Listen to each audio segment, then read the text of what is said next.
Мультсериал, который выходит с 1989-го, предсказал Дональда Трампа в президентском кресле за 16 лет до того, как это случилось, предсказал пандемию и распад крупнейших технологических компаний. Но то, что авторы зашифровали в эпизодах, выпущенных в последние 2 года, касается именно 26-го, и это уже не совпадение, это система.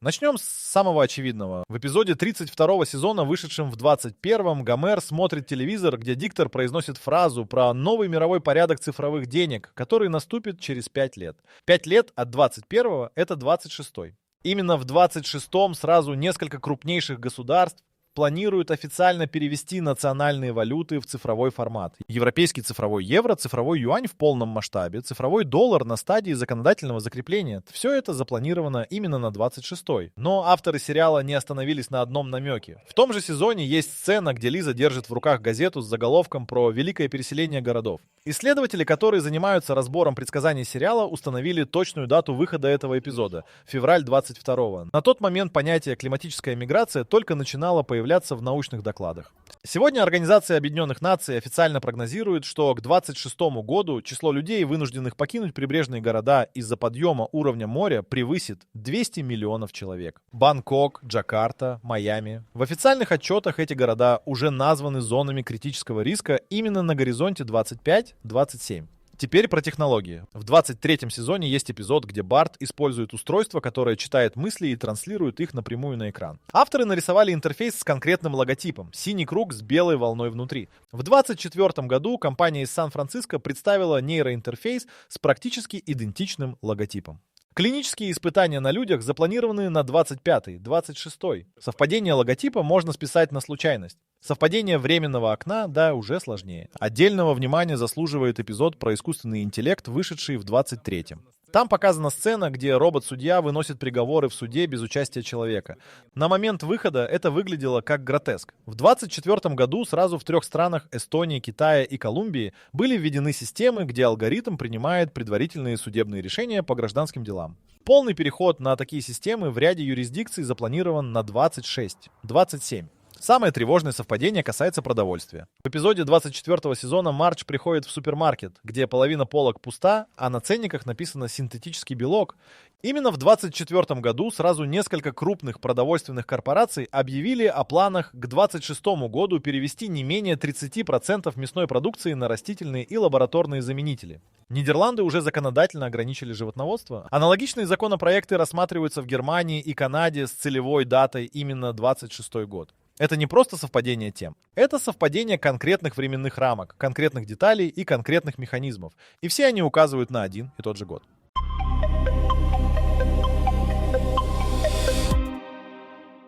Чтобы понять, насколько серьезно стоит воспринимать предупреждение про 26-й, нужно вернуться к тому, как сериал предсказывал прошлое. Не в общих чертах, а с деталями, которые не поддаются случайному объяснению. Март 98-го. Выходит эпизод «Bart to the Future». Барту показывают его будущее, где президентом США стала Лиза Симпсон. В сцене она произносит фразу: «Как вы знаете, мы унаследовали огромный бюджетный дефицит от президента Трампа». Дональд Трамп в 98-м не был политиком. Он был владельцем казино и участником светской хроники Нью-Йорка. До его первой победы на выборах оставалось 18 лет. Авторы сериала не просто назвали имя, они описали экономическую ситуацию, которая действительно сложилась после его первого срока. Это первое задокументированное предсказание с точным именем и точным контекстом. Но оно не единственное в своем роде. В 93-м вышел эпизод, где Гомер видит технологию видеозвонков с экраном, встроенным в обычный телефонный аппарат. Для 93-го это была фантастика уровня космических кораблей. Через 19 лет видеозвонки стали стандартной функцией каждого смартфона на планете. В 96-м в одном из эпизодов показали устройство, напоминающее планшет с сенсорным экраном, которым пользуется Мардж для чтения новостей. Первый массовый планшет с сенсорным управлением появился через 14 лет. Но самое поразительное предсказание из ранних касается Олимпийских игр. В 2000-м вышел эпизод про зимнюю Олимпиаду, где американская команда по керлингу побеждает и получает золото. На тот момент американцы в керлинге не выигрывали никогда. Это считалось настолько абсурдным сюжетом, что критики использовали его как пример нелепого юмора сериала. В 2018-м на зимней Олимпиаде в Пхёнчхане мужская сборная США по керлингу выиграла золотую медаль впервые в истории. Теперь важный вопрос, который задают все, кто изучает эту тему. Как это возможно? Существует два объяснения, и оба задокументированы. Первое. Математика больших чисел. За 35 лет сериал выпустил более 800 эпизодов. В каждом эпизоде в среднем от 10 до 20 отдельных сюжетных элементов, которые можно интерпретировать как предсказания. Это тысячи предположений о будущем. Часть из них неизбежно сбудется просто по законам вероятности. Второе объяснение сложнее.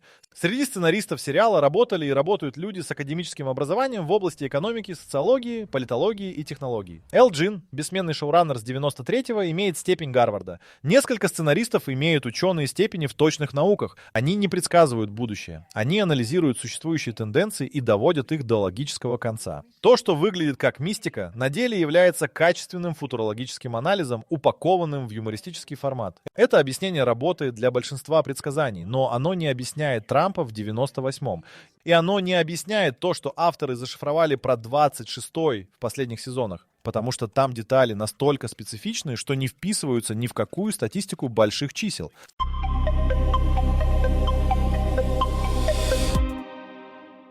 В 2021 журналист Джош Гатт опубликовал разбор, в котором сравнил 147 предсказаний сериала с реальными событиями. Из 147 подтвержденными он признал 29, это 20%.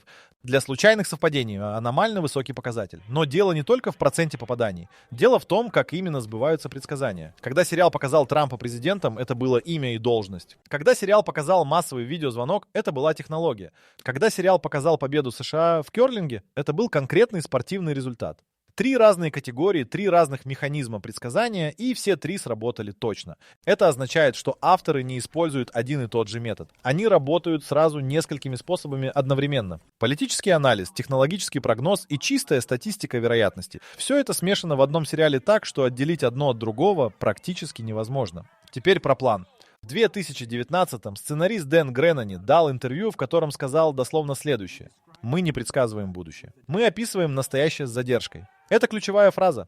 Они берут реальные процессы, которые уже идут, и показывают их финальную точку. Зрители видят финал и называют это пророчеством, хотя на самом деле это просто прямая линия, проведенная от существующей точки вперед. Этот метод объясняет 90% случаев. Цифровые деньги, климатическая миграция, нейроинтерфейсы, синтетическое мясо – все это реальные процессы, которые идут прямо сейчас. Авторы просто назвали год, когда эти процессы достигнут видимой точки, и они назвали 26-й. Но есть случаи, которые не вписываются в эту логику. Один из них — эпизод 2005 года про финансовый кризис. Там показан обвал рынков, массовые банкротства банков и правительственные бейлаут-программы. Это точное описание кризиса 2008 года. Проблема в том, что в 2005-м никаких видимых предпосылок к такому сценарию публично не существовало. Ипотечный пузырь существовал, но о нем знали только узкие специалисты внутри финансовой системы. Широкая публика, включая большинство журналистов и аналитиков, не видела надвигающегося краха. Откуда сценаристы взяли этот сюжет в 2005-м? До сих пор нет внятного ответа. Второй необъяснимый случай, эпизод про пандемию. В 2010-м вышла серия, где Спрингфилд охватывает вирус, передающийся воздушно-капельным путем, правительство вводит карантин, магазины закрываются, а люди носят маски. Детали настолько точны, что в 2020 году этот эпизод начали массово пересматривать. В 2010-м никакого публичного сценария глобальной пандемии не существовало. Грипп H1N1 только что закончился и не вызвал ничего похожего на то, что показали авторы. Именно эти два случая, кризис 2008 и пандемия 2020, делают вопрос про 26-й серьезным. Потому что оба раза авторы описали события, которые не просто не были очевидны. Они были практически невидимы для широкой публики в момент написания сценария. И оба раза они оказались правы с точностью до механизма события, а не только до общей темы. То, что они показывают про 26-й, попадает именно в эту категорию. Не очевидные тренды, а конкретные механизмы конкретных событий. И это уже совсем другой разговор.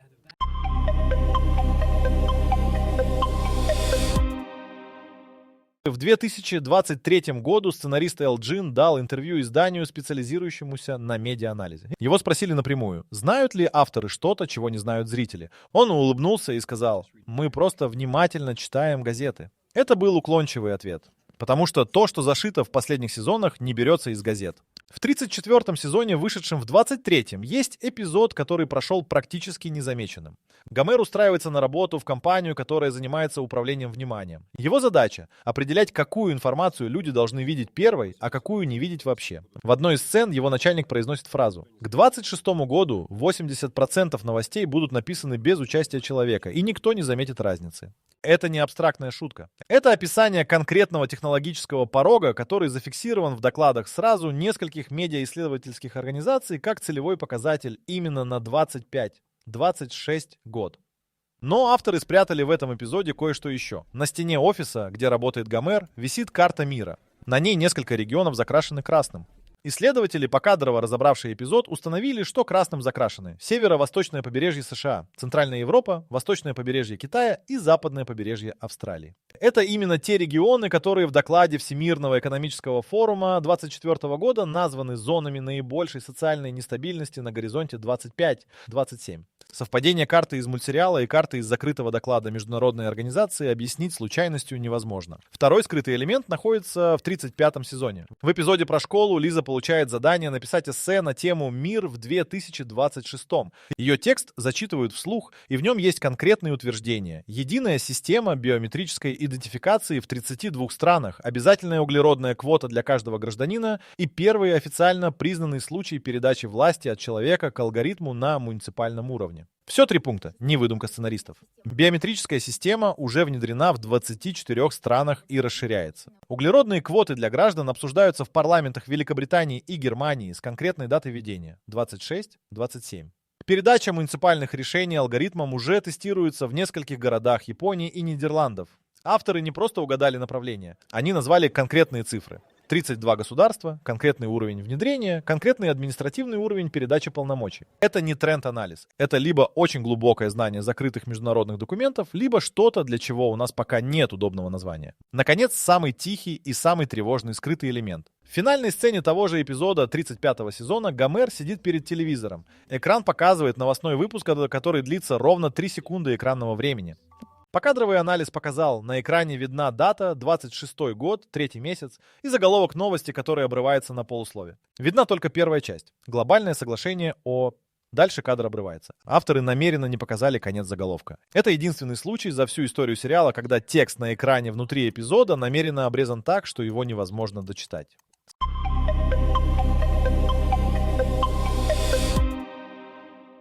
36-й сезон вышел в 24-м. Один эпизод из него до сих пор обсуждают на форумах, посвященных разбору сериала. Не потому, что он смешной, потому что он не смешной вообще. Это единственный эпизод за 35 лет существования шоу, в котором нет ни одной шутки. Ни одной. Критики списали это на творческий эксперимент. Те, кто разбирал его покадрово, пришли к другому выводу. Эпизод называется «Последнее воскресенье». Сюжет простой. Семья Симпсонов проводит обычный воскресный день дома. Гомер читает газету, Мардж готовит, дети играют. Все выглядит нормально ровно до середины эпизода. Затем за окном гаснет свет во всем квартале. Потом во всем городе. Персонажи выходят на улицу и видят, что у всех соседей одновременно перестали работать телефоны. Не разрядились. Именно перестали работать. Экраны черные, устройства не реагируют ни на что. Это не катастрофа в классическом смысле. Нет взрывов, нет паники, нет видимой угрозы. Просто все цифровое останавливается одновременно. И в этой тишине персонажи стоят на улице и смотрят друг на друга. Эпизод заканчивается этой сценой. Без объяснений, без разрешения ситуации. Просто стоп. Для понимания масштаба, за 35 лет сериал никогда не заканчивал эпизод без разрешения конфликта. Это базовое правило ситкома, которое шоу не нарушало никогда. Здесь нарушило. Теперь конкретика. В 23-м году Агентство национальной безопасности США опубликовало несекретную часть доклада о рисках для критической инфраструктуры. В нем описан сценарий под названием «Каскадный отказ цифровой инфраструктуры», на ситуация, при которой одновременный выход из строя нескольких узловых серверных систем приводит к отключению связи на уровне целых регионов. Доклад называет такой сценарий реалистичным в горизонте 2-3 лет. От даты публикации 2-3 года от 23-го — это 25-26. В том же году аналогичный доклад опубликовало Европейское агентство по кибербезопасности. Формулировки разные. Вывод один. Синхронная атака на цифровую инфраструктуру нескольких государств одновременно перестала быть теоретическим сценарием. Она стала вопросом готовности, а не вопросом возможности. Авторы сериала изобразили именно этот сценарий. Не ядерную войну, не природную катастрофу, не вторжение, просто тишину.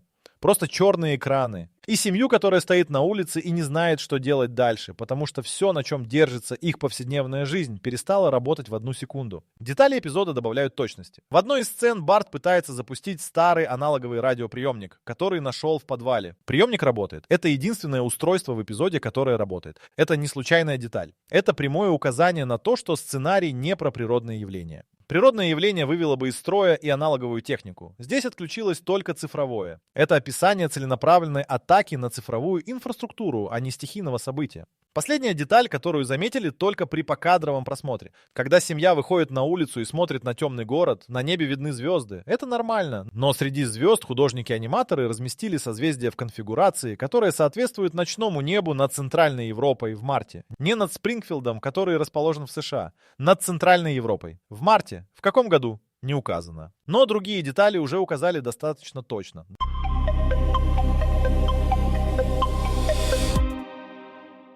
Среди всех деталей, которые исследователи извлекли из последних сезонов, даты – самый точный инструмент проверки. Общие темы можно списать на совпадения. Конкретные даты нельзя. В 33-м сезоне есть сцена, где Гомер заполняет какой-то бланк. Камера задерживается на бланке на 2 секунды. В верхнем правом углу напечатана дата 15 марта 26-го. Это не дата внутри сюжета. Персонаж не комментирует ее. Сюжет не связан с этой датой напрямую. Она просто стоит на документе как фоновая деталь. Именно 15 марта 2026 года запланировано первое официальное голосование в Европейском парламенте по законопроекту о введении обязательной цифровой идентификации для всех граждан Евросоюза. Это публичная информация, она есть в официальном календаре парламента. Но в момент производства этого эпизода, за 1,5 года до его выхода в эфир, дата голосования еще не была объявлена публично. Второе совпадение дат касается финансового сектора. В 35-м сезоне Марч разговаривает с банковским служащим. На экране за его спиной мелькает информационное табло с датой 7 октября 26-го. Снова фоновая деталь без сюжетного объяснения. 7 октября 26-го Международный валютный фонд проводит плановую сессию по вопросу реструктуризации глобальной финансовой системы. Эта дата была внесена в официальный календарь организации в 23 году. Эпизод вышел в том же 23-м, но раньше публикации календаря. Третья дата появляется в 36-м сезоне в эпизоде, не связанном с последним воскресеньем. Барт пишет мелом на школьной доске. Стандартная заставка сериала, которую меняют каждый эпизод. Обычно там абсурдные фразы. В этом эпизоде он пишет: 22 июня 26-го, запомни эту дату. Это единственный случай за всю историю заставок, когда там написана конкретная реальная дата с прямым обращением к зрителю. 22 июня 26-го истекает срок действия ключевых положений Парижского климатического соглашения, после чего страны-участницы должны принять новые обязывающие обязательства или выйти из договора. Несколько крупных государств уже заявили, что их позиция по этому вопросу будет пересмотрена именно к этой дате. Теперь про механизм. Производственный цикл одного эпизода «Симпсонов» составляет от 8 до 12 месяцев. Это означает, что сценарий пишется примерно за год до выхода в эфир, а детали анимации прорабатываются за 6-8 месяцев до эфира. Когда дата на фоновом документе в кадре совпадает с датой события, которое было анонсировано позже начала производства эпизода, это физически не может быть результатом обычного исследования открытых источников. Единственное рациональное объяснение, которое остается: у части сценаристов есть доступ к информации раньше, чем она становится публичной. Это не теория заговора, но это логический вывод из временной последовательности событий. Крупные международные решения готовятся годами внутри закрытых рабочих групп. Люди, которые участвуют в этих группах или имеют к ним доступ, знают даты задолго до официального объявления. Эл Джин консультируется с экономистами, политологами и технологами при написании сценариев. Это известный факт, который студия никогда не скрывала. Вопрос только в том, кто именно эти консультанты и какой уровень доступа к закрытой информации они имеют. 3 конкретные даты в 3 разных эпизодах, все 3 совпадают с реальными запланированными событиями, все 3 появились в кадре раньше, чем эти события были объявлены публично. Это уже не статистика, это система.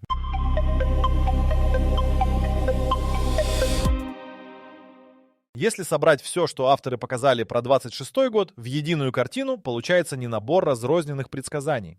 Получается связанный сценарий, в котором одно событие запускает следующее. Начинается все с финансовой системы. Цифровые валюты вводятся одновременно в нескольких крупных экономиках. Это не просто смена формата денег, это смена архитектуры контроля над движением средств. Цифровая валюта, в отличие от наличных, программируема. Это означает, что любой платеж можно заблокировать, ограничить или привязать к условиям в автоматическом режиме без участия человека. Авторы сериала показали именно это. Не просто деньги стали цифровыми, а конкретный момент, когда правительства получают инструмент управления управления финансовым поведением каждого гражданина в режиме реального времени. Следующий уровень. Идентификация. Биометрическая система, которую Лиза описывает в своем эссе, связана с финансовой системой напрямую. Без идентификации нет доступа к цифровым деньгам. Без цифровых денег нет доступа к большинству товаров и услуг в экономике, которая уходит от наличных. Это не футуристический сценарий, это описание системы, которая уже частично работает в Китае, Индии и ряде европейских стран. 26-й год в сериале показан как точка, где эта система становится глобальной, а не региональной. Затем идет информационная среда. 50% новостей без участия человека — это не просто автоматизация журналистики. Это момент, когда контроль над информационной повесткой переходит к тем, кто управляет алгоритмами. Авторы показали это через Гомера, который работает в компании по управлению вниманием. Человек внутри системы, который видит механизм, но не понимает его масштаба. На этом фоне каскадный сбой цифровой инфраструктуры из последнего воскресенья. Логика очевидна. Чем больше критических функций общества переходит в цифровой формат, тем более уязвимой становится вся система к одновременному отказу. Финансы, идентификация, информация, коммуникация — все это оказывается связано в единую сеть. Один скоординированный удар по узловым точкам этой сети останавливает все одновременно. Именно это и показано в эпизоде. Не отдельный сбой, а полная остановка. Теперь про угрозу в глобальном масштабе. В 35-м сезоне есть эпизод, который прошел незамеченным на фоне других. Профессор Фринк делает презентацию перед городским советом Спрингфилда. На его слайдах графики. Исследователи восстановили данные с этих графиков покадрово. Один из графиков показывает кривую, которая резко идет вниз в точке, обозначенной как 26. Подпись под графиком «Индекс социальной стабильности». Это нереальный официальный показатель с таким названием. Но структура кривой идентична графикам из доклада Института глобальных рисков Давосского форума, опубликованного в 2024 году. В том докладе 26-й год назван пиком одновременного давления сразу в 5 категориях рисков: экономической, климатической, технологической, геополитической и социальной. 5 категорий одновременно. Не одна кризисная точка, а 5, которые накладываются друг на друга в одном временном окне. Давосский доклад называет такое наложение полиризисом. Термин, введенный в оборот в 2023 году. Симпсоны изобразили его графически за несколько месяцев до публикации доклада. Климатическая составляющая добавляет еще один уровень. 200 миллионов климатических мигрантов к 26-му — это не абстрактная цифра. Это конкретная нагрузка на системы государственного управления, которые одновременно справляются с переходом на цифровые валюты, внедрением биометрической идентификации и перестройкой информационной среды. Каждый из этих процессов по отдельности управляем. Все вместе, в одной временной точке, это нагрузка, для которой у существующих институтов нет готового ответа. Именно это и есть то, что авторы сериала показали про 26-й. Не одну катастрофу. Не одно событие. Схождение нескольких независимых процессов в одной точке, где каждый из них усиливает остальные.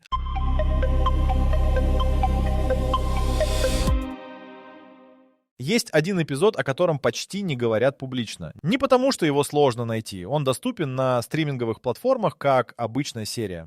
Потому что его содержание настолько прямолинейно, что большинство зрителей решают, что это просто мрачная сатира, и переключаются дальше. Эпизод вышел в марте 24-го в составе 35-го сезона. Его рабочее название в производственных документах, которые утекли на один из форумов, «Точка невозврата». В эпизоде Гомер получает письмо от правительства. Не электронное, бумажное. В письме написано, что его углеродный счет превысил допустимый лимит, и до конца месяца он обязан сократить потребление или заплатить штраф.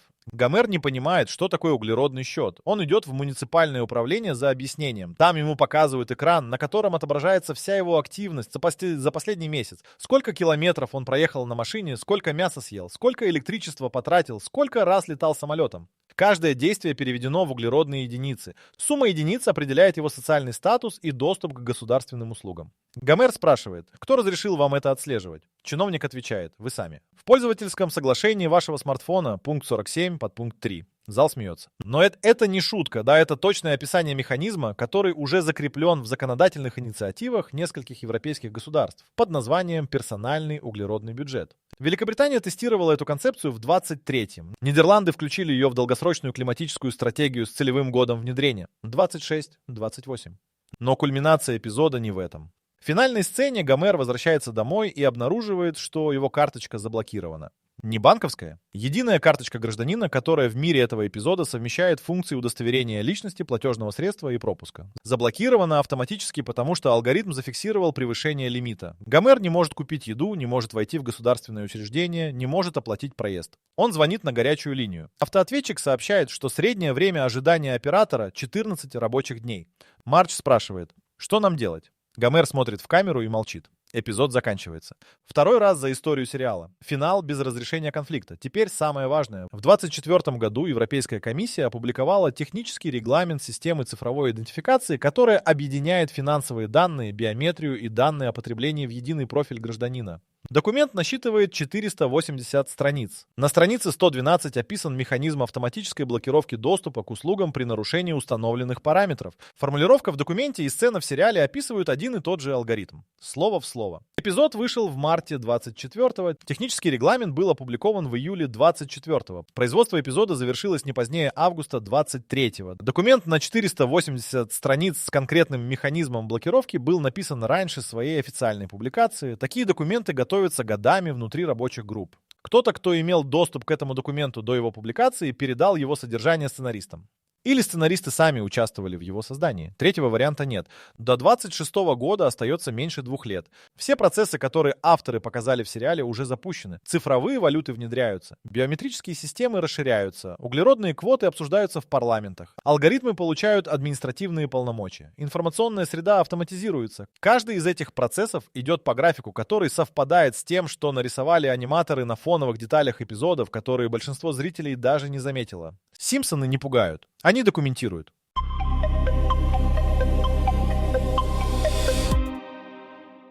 Вопрос, с которого начался этот разбор, звучал просто. Симпсоны знали. Теперь есть достаточно данных, чтобы ответить точно. Они знали не все, но они знали достаточно. И разница между этими двумя формулировками принципиальна. Сериал не работает как машина времени. Он работает как система раннего оповещения, встроенная в развлекательный формат. Люди с доступом к закрытым международным документам, долгосрочным планам правительств и технологическим дорожным картам крупнейших корпораций передают эту информацию через сценарии мультсериала, который смотрят миллиард человек. Большинство зрителей воспринимает это как юмор. Небольшая часть как предупреждение. Именно для этой части, судя по всему, информация и предназначена. Что конкретно известно про 26-й год на основе того, что показал сериал и что подтверждается официальными документами? Финансовая система изменится структурно. Цифровые валюты нескольких крупнейших экономик выйдут из стадии пилотных программ в стадию массового внедрения. Наличные деньги не исчезнут мгновенно, но их роль как универсального платежного средства начнет сокращаться быстрее, чем большинство людей ожидает. Система идентификации станет единой в большинстве развитых стран. Биометрия, финансовые данные и данные о потреблении начнут объединяться в единый профиль. Это уже происходит. В 26-м этот процесс пройдет законодательное закрепление в Евросоюзе. Информационная среда изменится необратимо. Доля контента, созданного без участия человека, пересечет психологически значимую отметку. Отличить автоматически сгенерированный материал от написанного человеком станет практически невозможно без специальных инструментов. Климатические ограничения из добровольных превратятся в обязательные. Персональные углеродные квоты перейдут из стадии обсуждения в стадию законодательного оформления как минимум в нескольких европейских странах. Теперь про подготовку. Сериал не дает прямых инструкций, но в деталях эпизодов есть косвенные указания. Барт с аналоговым радиоприемником — это не случайная деталь. Гомер, получивший бумажное письмо в мире, где все цифровое, это не случайная деталь. В каждом эпизоде, где цифровая система дает сбой или используется против персонажей, спасением оказывается что-то аналоговое, физическое, не подключенное к сети. Это единственный практический вывод, который можно сделать из всего разобранного материала. Ни паника, ни конспирология, ни радикальные решения. Просто понимание того, что системы, на которые опирается повседневная жизнь, становятся одновременно более удобными и более уязвимыми. И что наличие альтернативы, аналоговой, физической, независимой от цифровой инфраструктуры, это не паранойя, а элементарная логика. Если вас заинтересовали наши размышления о аналоговом спасении, то не стесняйтесь заглянуть на наш сайт wideorit.com. Там вас ждут еще больше интересных историй и статей, которые помогут вам понять, как выжить в мире технологий. Почему бы не вооружиться знаниями? Ссылка в описании. Финальный факт, который стоит запомнить. За 35 лет существования сериала авторы ни разу не показали будущее как однозначно плохое или однозначно хорошее. Даже в самых мрачных эпизодах семья Симпсонов стоит вместе на улице темного города. Они не знают, что будет дальше. Но они рядом друг с другом. И это, судя по всему, единственное, что авторы считают надежным в любом сценарии будущего. Ни технология, ни система, ни государство. Люди рядом. 26-й год наступит через несколько месяцев. Все процессы, о которых шла речь, уже идут. Симпсоны показали финальную точку этих процессов раньше, чем большинство людей вообще заметило их начало. Это либо очень внимательный анализ реальности, либо что-то большее. В любом случае, смотреть стоило.